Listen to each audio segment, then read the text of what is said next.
Yippee-ki-yay, melon farmer. Hey, welcome back, Knife Nerds, Everyday Care people. It's your boy, the Big Knicker, and we got ourselves a little bit of a story today here for all you melon farmers. I'm just kicking back and relaxing today because today is my 14th wedding anniversary. Yes, 14 years ago, the little missus said, yep, and I said, yep, and we did, and it's been wonderful ever since. But the preceding day before was an absolute nightmare journey, and I'm going to tell you why. Actually, for the first 2 days, the 2 days. All right, so one time in my life, I was involved in a near plane crash. Plane went upside down. It was falling. We fell thousands of feet upside down. Stuff was going on. People were screaming all over the plane. Stuff was flying, and it was horrible, and I thought I was going to die. Now, that ended up giving me some anxiety about flying, and I was quite nervous. We were going to get married in Vegas, my bride and I, and so we decided to drive to Great Falls, Montana from Lethbridge, which is about 2.5 hours, and from there we're going to fly down there. It's a 2-hour, 45-minute flight. Our hotel, everything was all paid for in the flight, and I was nervous, so I talked to my doctor ahead of time, and he said, I'm going to give you this stuff. Take a couple times a day for 2 weeks before your flight, and you'll be fine. Little did I know it was an antidepressant that had absolutely nothing to do with it. I was anxious, not depressed. So, well, I guess like I said, I was depressed about dying in a plane is what the thing was. And it made absolutely no good. We got to the Great Falls Airport, and I started to get freaked out. You know what? I'm a big 6'3". At that time, I was 6'3". I was probably 240. I was a big dude, big, rough, and tough guy, but I was trembling like a little schoolgirl. On prom night, it was not very good. And so, told the missus I'm having a real hard time. We walked on the plane, and she mentioned to the stewardess that I was feeling quite trepidatious, to say the least. And so I ended up talking with the pilot for a while. And he brought me into the cockpit, sat me down in the co-pilot seat, went through everything. We talked about it. He's telling me, have a drink. I said, I'm not going to have a drink because if I do, I'm going to try to bang one of the stewardesses, right there in the aisle. And then I'll probably beat up somebody for looking at me wrong. So no drinking for me. And, he said, I understand that, but it's 2 hours, 45 minutes. It will be fine. I've done this literally thousands of times. And when you're anxious, it is like one side of your brain is having an argument with the other side of your brain. You know logically that nothing's going to happen, but that pure animal instinct takes over. And I wasn't so afraid that I was going to plane crash. I was more afraid that I was going to have a panic attack, try to open the door on the plane before we took off on the runway, and have some air marshal put a 357 to the back of my head and arrest me. I was more worried about that than I was actually crashing. So, meanwhile, my wife is equal parts laughing and equal parts crying, and she's like thinking, I want to get out of it, and I got cold feet, and literally it was not that. I was just so damn nervous, and all I could think of was getting out of that plane. So my wife's sisters and parents are in Vegas waiting for us, so she ended up staying on the plane. I told her, sweetheart, I'll meet you there tomorrow. Don't worry, I'll be there. And so this is about 8 o'clock at night, and I figured, what the hell?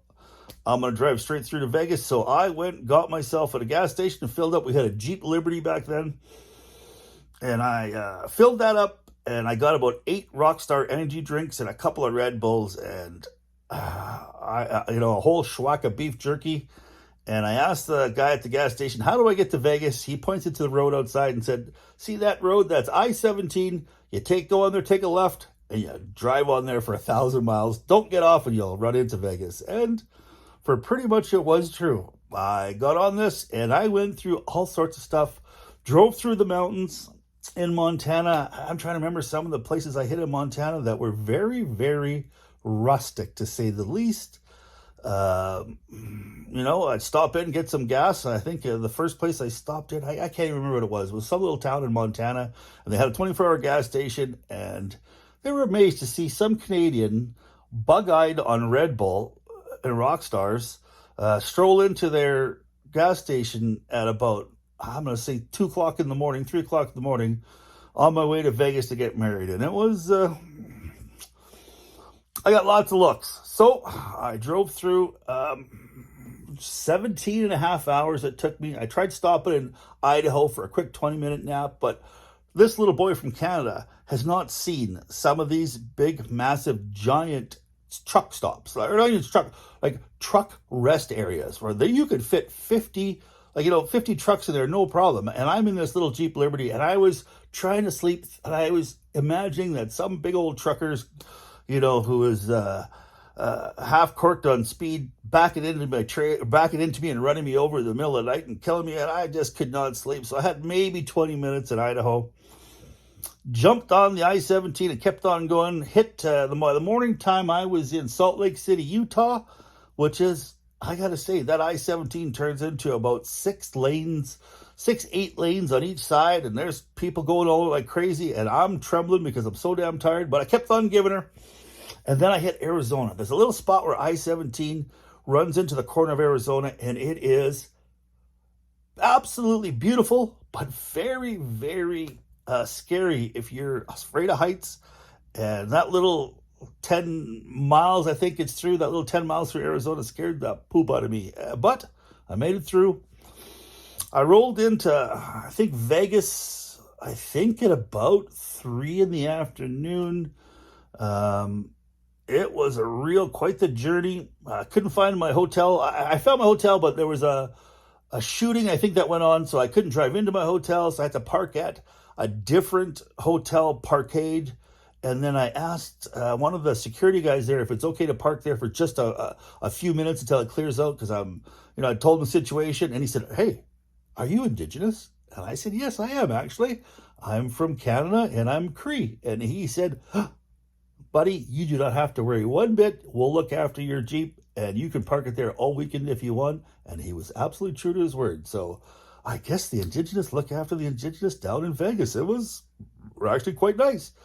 So I got to my hotel, and now I said to my wife, "Hey, look, just give me 2 hours. I'll be okay. And then we'll get up and we'll have some fun here at Vegas." And she said, "Nope, we need to go to the courthouse and get our marriage certificate." And I said, "Well, no, we can get it like 20 minutes before." She goes, "No, it has to be done at least 24 hours ahead of time." And my wife was up to here with me. And she was that was it. I was not winning that argument no matter how much I argued. So we jumped on a tram. I changed into some shorts, washed my face, jumped on a tram, and off we were to the courthouse to get our marriage certificate after not sleeping. And so we got our marriage certificate, and I made the mistake of asking the clerk when we were getting our certificate, "Did we need to get this 24 hours before we got married?" She said, "Nope, you can get it even 20 minutes before if you want." My wife looked at me, absolute stare of death. I never brought it up again. And to this day, I've never brought it up. It was a real good look. So one thing led to another. We kept on running into stuff. We talked to our parents. We're going to have something to eat with the parents. Meanwhile, all I wanted to do was sleep. But you know what? You're in Vegas. It's your wedding weekend. And my wife put up with me driving instead of flying with her. So I did not have a chance to sleep until midnight that night, where we finally rolled into a hotel room. So I had been up for 2.5 days. Drove, I don't know how many miles. I was at least 17 and a half hours.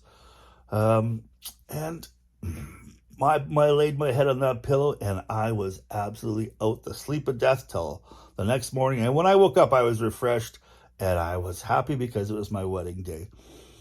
And you know what? It was not a non-eventful wedding too. We went to a place called the Little White Wedding Chapel, or the Little Wedding Chapel, and we had a lady marry us, and we decided to record the event as well as broadcast it live.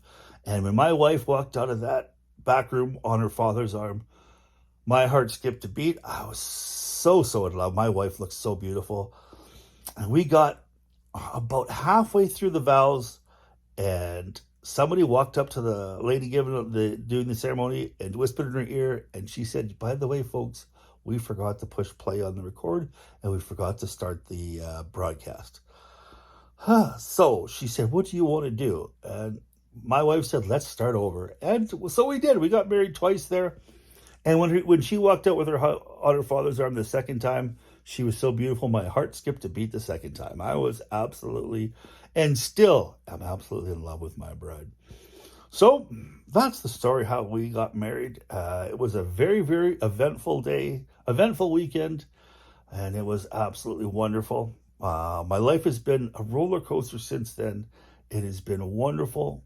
It has been absolutely fantastic, and I have not regretted one single second of saying I do to my lovely wife. Well, thanks so much for listening to my story. I hope you guys have a great day. I know I'm going to have a great day. And please stay safe out there. Keep your stick on the ice. This is the Big Canucker saying adios.